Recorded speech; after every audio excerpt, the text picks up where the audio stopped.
Assalamu alaikum wa rahmatullahi wa barakatuh, mes chers frères et sœurs dans la foi.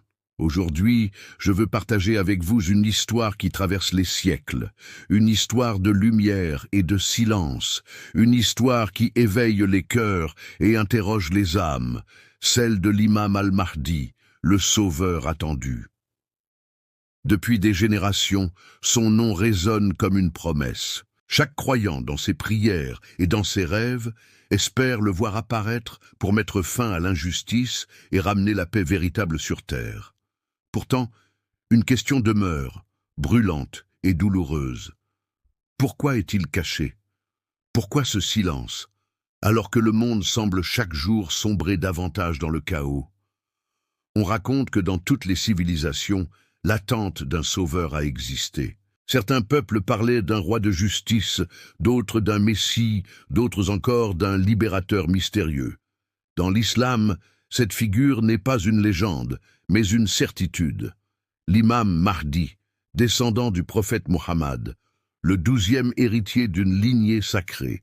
Sa mission n'est pas seulement politique ou militaire, elle est universelle et spirituelle. Mais si sa venue est une promesse, pourquoi son absence dure-t-elle si longtemps? C'est à Samarra, en l'an 255 de l'Hégire, qu'il vit le jour. Mais cette naissance n'eut rien de commun. Son père, l'imam Hassan al-Askari, vivait sous la surveillance étroite des Abbassides, qui craignaient déjà l'annonce d'un enfant promis pour mettre fin à leur règne. Les espions scrutaient sa maison, guettant le moindre signe. Pourtant, dans le secret et sous la protection divine, l'enfant naquit, pur et lumineux, porteur d'un destin que personne ne pouvait effacer. Peu de gens furent témoins de cet instant, mais ceux qui le rencontrèrent parlèrent d'une lumière inhabituelle, semblable à celle des prophètes. Très jeune encore, l'imam fut placé sous une protection divine. À la mort de son père, en 260 de l'Hégire, commença la période appelée la petite occultation. Pendant près de 70 ans, il n'apparut pas directement aux yeux de la communauté, mais il ne l'abandonna pas pour autant. À travers 4 représentants successifs, il transmit ses enseignements, répondit aux questions et guida les croyants.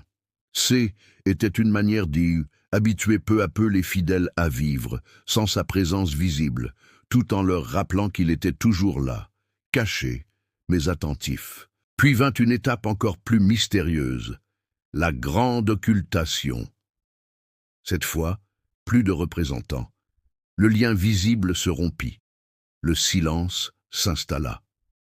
Depuis ce jour, l'imam demeure invisible aux yeux du monde, mais son absence n'est pas un abandon. C'est un test. Comme le soleil qui se cache derrière des nuages sans jamais cesser d'éclairer, l'imam Mahdi continue de veiller, même si nos yeux ne peuvent plus le voir.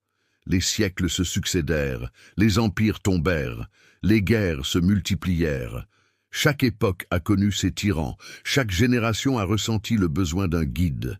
Mais malgré toutes ces secousses, l'imam n'a pas brisé son silence. Pour certains, ce silence est incompréhensible. Pour d'autres, il est une épreuve de patience et de foi, car attendre, ce n'est pas rester passif. Attendre, c'est se préparer, se purifier, rester fidèle à une promesse invisible. Ce mystère dépasse la logique humaine. Pourquoi un guide promis se cache-t-il si longtemps? Pourquoi ne vient-il pas mettre fin à l'oppression d'un monde en souffrance? La réponse est dans la sagesse divine. Son absence n'est pas vide, elle est pleine de sens. Elle est là pour éprouver les croyants, pour préparer les âmes, pour rappeler que la justice ultime ne viendra pas quand nous l'exigerons, mais quand Dieu jugera que l'humanité est prête. Aujourd'hui, alors que notre époque est marquée par l'injustice, les guerres, les crises spirituelles et morales, l'absence de l'imam nous interpelle plus que jamais. Mais ce silence n'est pas un silence de mort. C'est un silence qui résonne, un silence qui nous demande « Et vous, que faites-vous pendant que vous attendez? Êtes-vous prêt à accueillir la justice? Êtes-vous capable de rester fidèle dans l'absence ?» L'histoire de l'imam Mahdi est une histoire de promesses et de patience. Sa naissance cachée, sa disparition progressive et le mystère de son occultation ne sont pas un hasard. Tout cela est le prélude à une grande transformation. Derrière ce voile de silence se cache une promesse éclatante. Le silence avant la tempête, l'attente avant la délivrance. L'occultation de l'imam al-Mahdi n'est pas une absence vide, ni un simple éloignement. Elle est, au contraire, une décision divine, empreinte de sagesse et de miséricorde. Depuis des siècles, les croyants se posent la même question. Pourquoi Dieu a-t-il choisi de voiler son guide? Pourquoi le monde reste-t-il privé de cette lumière visible? La réponse n'est pas simple, mais elle se cache dans une mosaïque de raisons spirituelles, historiques et humaines. L'une des premières sagesses réside dans la protection. Dès sa naissance, l'imam fut menacé. Les califes de son époque savaient qu'un sauveur annoncé par le prophète naîtrait de la descendance des Sal al-Bayt. Ils surveillaient, craignaient et complotaient. Si l'imam avait grandi ouvertement, il aurait été la cible directe des tyrans avides de pouvoir. Dieu, dans sa miséricorde, choisit de préserver la vie de son guide, afin que sa mission ultime puisse s'accomplir au moment voulu. Ce voile n'est donc pas une absence, mais un bouclier contre l'injustice. Mais la protection physique n'est pas la seule raison. L'occultation a aussi un sens spirituel profond. Elle est un test de foi. Dans chaque époque, les croyants sont mis à l'épreuve. Certains se disent, si nous ne voyons pas l'imam, peut-être n'existe-t-il pas? D'autres doutent, s'impatientent ou abandonnent l'espérance. Pourtant, la véritable foi ne dépend pas de ce que nos yeux perçoivent, mais de ce que nos cœurs croient. Attendre l'imam, c'est garder vivant le feu de la conviction, même dans l'obscurité. Il existe un hadith du prophète qui compare l'imam caché au soleil derrière les nuages. Même invisible, le soleil continue de réchauffer et d'éclairer la terre. De la même manière, l'imam Mahdi continue d'agir, d'inspirer et de guider, même si son visage nous est voilé. Son absence est apparente, mais sa présence est réelle, subtile, spirituelle. Celui qui croit en lui sans le voir connaît une foi encore plus solide que celui qui ne croit que aux choses visibles. Cette période d'occultation est aussi un temps d'apprentissage collectif. Imaginez un enfant qui s'appuie toujours sur la main de son père. Tant que la main est là, il ne développe pas ses propres forces. Mais si, un instant, la main se retire, l'enfant apprend à marcher seul, à tenir debout, à se préparer pour la vie adulte. De la même manière, l'absence apparente de l'imam pousse la communauté à mûrir, à chercher, à se renforcer spirituellement. C'est une préparation pour le grand jour où il reviendra non plus comme un guide caché, mais comme le chef d'une mission universelle. Il faut aussi comprendre que l'occultation est une réponse à la fragilité de l'humanité. Si l'imam apparaissait aujourd'hui, serions-nous réellement prêts à l'accueillir ? Serions-nous capables de nous unir derrière lui, de renoncer à nos égoïsmes, à nos divisions, à nos injustices? Beaucoup parlent de justice, mais combien la vivent réellement dans leur vie quotidienne? L'occultation nous force à regarder en nous-mêmes. Elle nous demande, que fais-tu de ton attente? Construis-tu un monde digne de l'imam, ou t'enfermes-tu dans la paresse et la désillusion?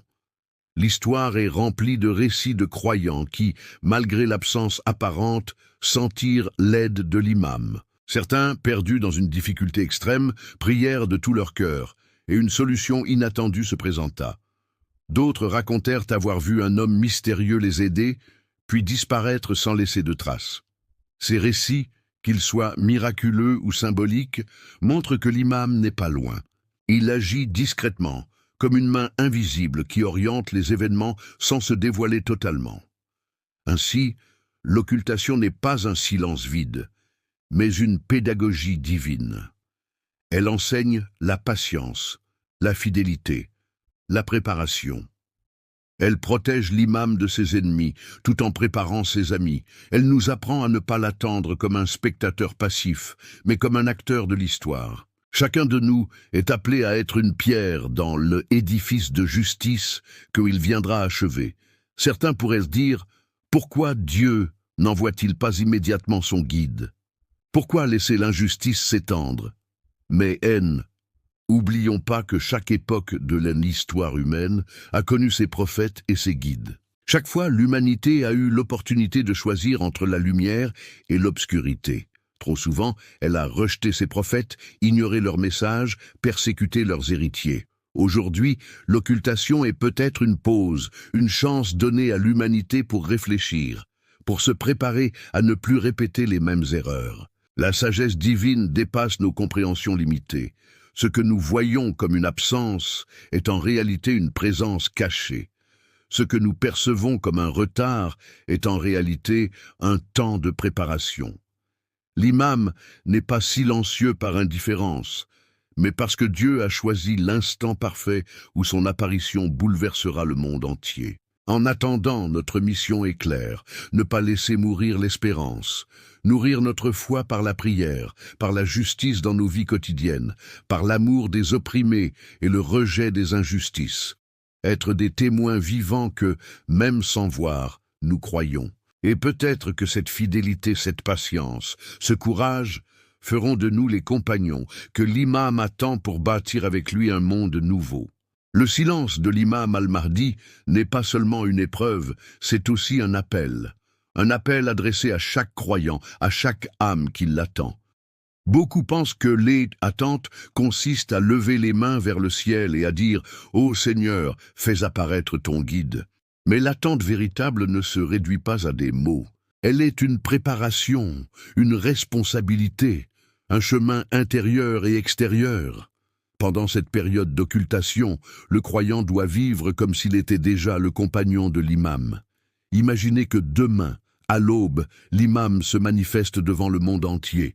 Seriez-vous prêt à marcher à ses côtés, à abandonner vos habitudes, vos conforts, vos attachements au monde pour répondre à son appel?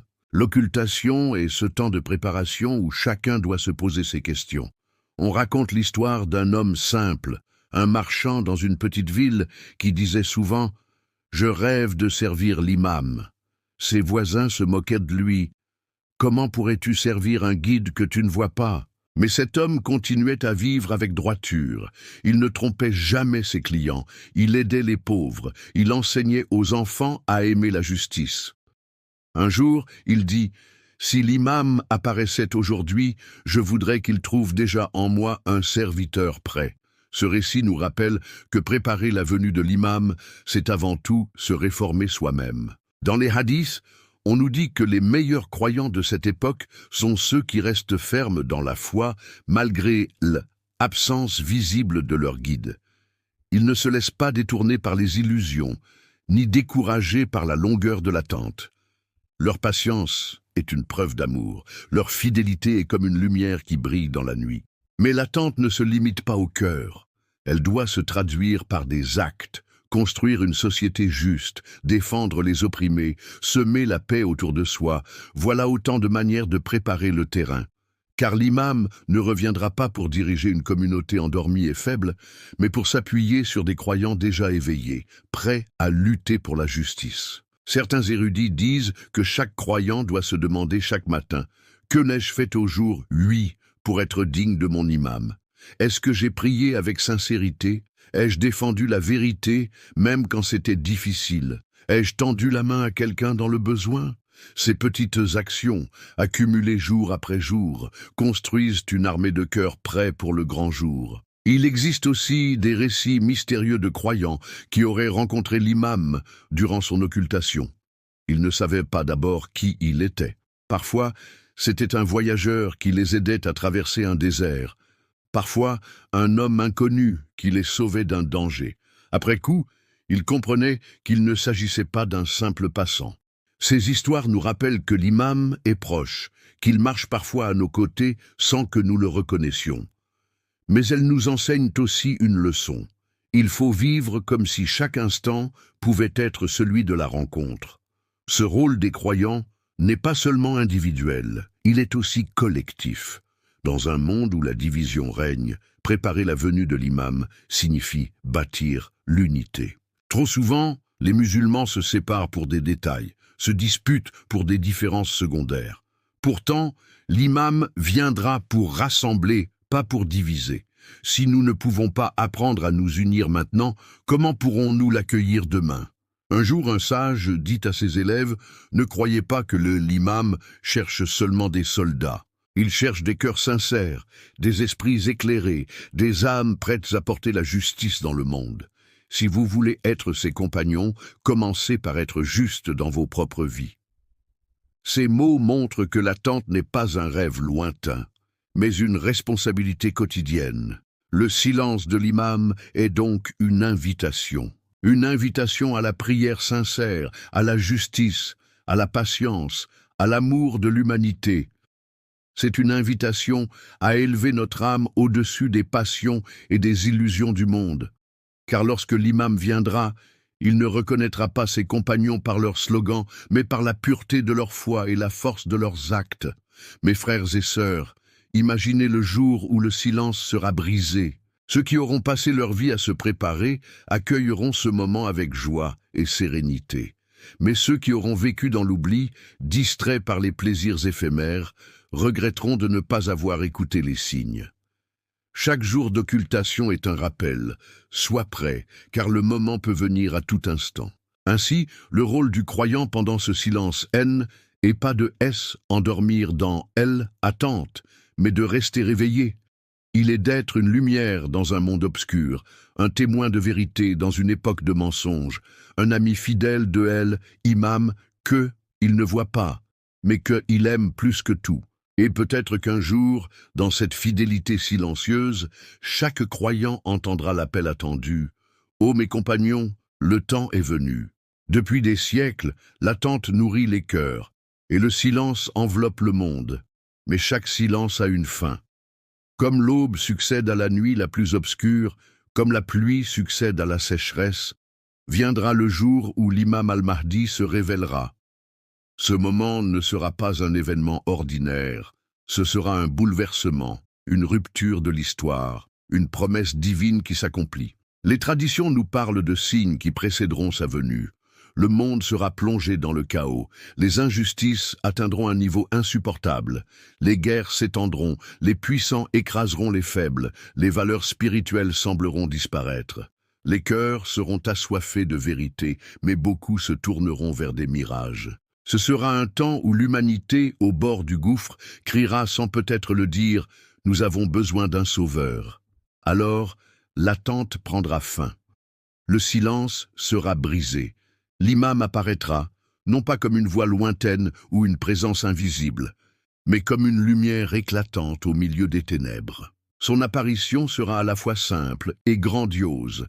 Simple, car il se tiendra parmi les hommes, parlant leur langue, partageant leur douleur. Grandiose, car il sera porteur d'une force et d'une justice que nul avant lui n'aura incarné de cette manière. On raconte qu'il se lèvera à la Mecque, près de la Kaaba, ce lieu sacré autour duquel les générations ont prié. Il prononcera des paroles qui résonneront dans le monde entier. Un appel à la justice, à la vérité, à la paix. Ceux qui auront attendu sincèrement reconnaîtront immédiatement cette voix. Ils diront « C'est lui, c'est celui que nous avons attendu toute notre vie ».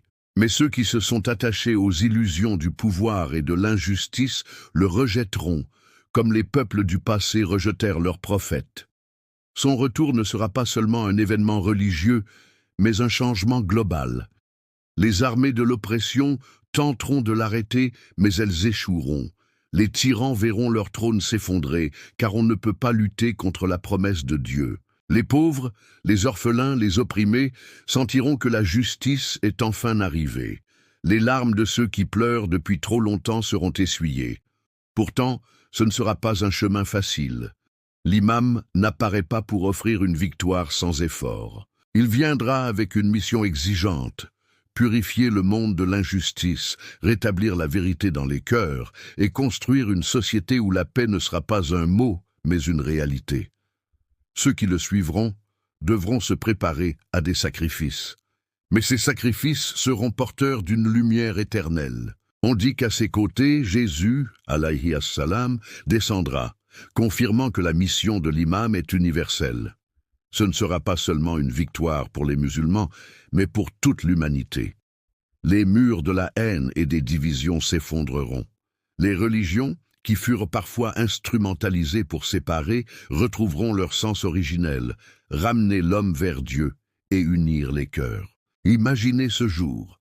Les rues du monde résonneront de l'appel à la justice. Les peuples, fatigués des guerres et des mensonges, se tourneront vers lui. Certains viendront de loin, traversant mer et désert, simplement pour dire « Ô imam, nous sommes prêts à marcher à tes côtés ». Le silence qui pesait depuis des siècles se transformera en un chant de victoire et d'espérance. Mais mes frères et sœurs, ce retour n'est pas seulement une histoire de demain. Il est un miroir pour aujourd'hui, car chaque jour de notre vie est une préparation à ce moment. Ceux qui auront vécu avec sincérité, qui auront défendu la justice même quand elle était impopulaire, qui auront attendu sans se décourager, seront ses véritables compagnons. Et peut-être que ce jour-là, quand il appellera, nos noms résonneront parmi ceux qu'il choisira pour bâtir le nouveau monde. Le silence aura pris fin, mais ce silence n'aura pas été inutile. Il aura forgé des âmes, testé des cœurs, révélé les sincères et les hypocrites. Il aura préparé une génération capable de porter la justice divine sur terre. Et quand le cri de la vérité percera le voile de l'histoire, l'humanité comprendra enfin que chaque prière, chaque larme, chaque espérance n'aura pas été vaine. Alors, mes chers frères et sœurs, gardons nos cœurs éveillés. Ne laissons pas l'attente nous endormir, mais qu'elle nous pousse à agir. Soyons de ceux qui construisent dès aujourd'hui un monde digne de l'imam, pour que lorsqu'il viendra, il trouve une communauté prête à l'accueillir. Et souvenons-nous de cette vérité. Le silence ne durera pas éternellement. Le poids du silence n'écrasera pas toujours nos âmes. Viendra le jour où il se brisera, et ce jour sera le plus bouleversant de l'histoire humaine. Êtes-vous prêts à y assister? Êtes-vous prêts à y participer? Car le temps approche et le monde attend.